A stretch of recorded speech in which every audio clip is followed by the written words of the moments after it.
President Trump checks into Walter Reed Medical Center less than a day after he announces he and the First Lady tested positive for COVID-19. Hello, everyone. I'm Vic Carter. And I'm Rick Ritter. While the president is now staying at the Walter Reed Medical Center tonight, we have learned that former White House counselor Kellyanne Conway has also tested positive for the virus. We have team coverage tonight from the military hospital in Bethesda. First, we go to CBS News correspondent Christina Ruffini with the latest on the president's condition. Christina.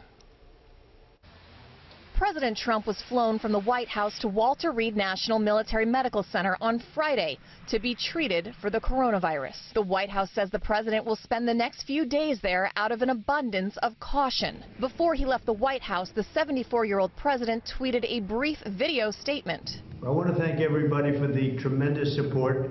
I'm going to Walter Reed Hospital. I think I'm doing very well, but we're going to make sure that things work out. The First Lady is doing very well.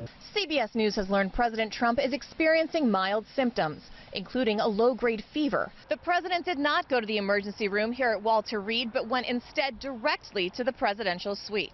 White House Chief of Staff Mark Meadows spoke to reporters earlier in the day. He continues to be not only in good spirits, but very energetic. The president's doctor says he is fatigued and has been given a Regeneron antibody cocktail. Campaigning in Michigan, Democratic presidential nominee Joe Biden, who has tested negative since the news broke, offered prayers and well wishes. The news is a reminder that we as a nation need to do better in dealing with this pandemic. During the first debate Tuesday, Biden and the president shared the stage for 90 minutes. While the president stays at the medical center, his COVID-19 infection has raised questions of who else might have been exposed. After presidential aide Hope Hicks tested positive on Wednesday, White House officials deemed it safe for President Trump to attend a fundraiser in New Jersey on Thursday. Christina Ruffini, CBS News, Bethesda, Maryland. WJZ investigator Mike Helgren continues our team coverage live from Walter Reed. And we are hearing several of the president's supporters gathered outside the hospital tonight. Mike. Rick and Vic, almost immediately after they heard the news, supporters came here to show how much they love the president. And you can see there's a pretty vocal group that's in front of the entrance to Walter Reed right now. A few moments ago, some of them with flags marched across Rockville Pike chanting fake news. They've not only expressed their admiration for the president, but also their confidence that he will recover. If Lazarus was raised from the dead, which I truly believe he was, through the power of prayer and the will of God, then certainly God can work through a miraculous icon to help our president there. This supporter of President Trump came to Walter Reed with a prayer card and well wishes. I think he's going to be just fine. I really do.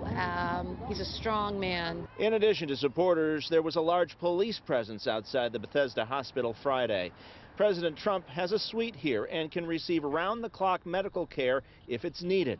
Mr. Trump was airlifted to Walter Reed from the White House after exhibiting symptoms just one day following his coronavirus diagnosis. The president's unfortunate sickness really highlights the value of mask wearing, hand washing, and trying to avoid contact. I mean, I have a mask right here. The president has been repeatedly tested. Baltimore City's former health commissioner, Dr. Leanna Wen, questions how long he's had the virus. Considering that he's been getting daily testing, the testing should be picking up COVID-19 before someone starts having symptoms. The president has traveled in and out of Maryland's Joint Base Andrews in recent days on a busy campaign schedule. And last Saturday, he held a rally in Harrisburg, Pennsylvania, an hour from the Maryland state line, attended by thousands. And we should also not be reassured if other people around him have initially negative tests, because those negative tests may well turn positive in days to come. Maryland Governor Larry Hogan tweeted, "Yumi and I are wishing President Trump and the First Lady a speedy recovery. Our thoughts and our prayers are with them both."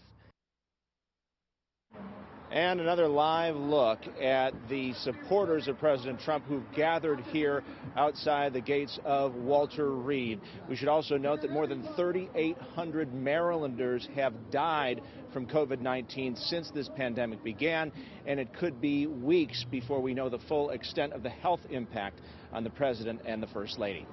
Live in Bethesda, Mike Helgren, WJZ.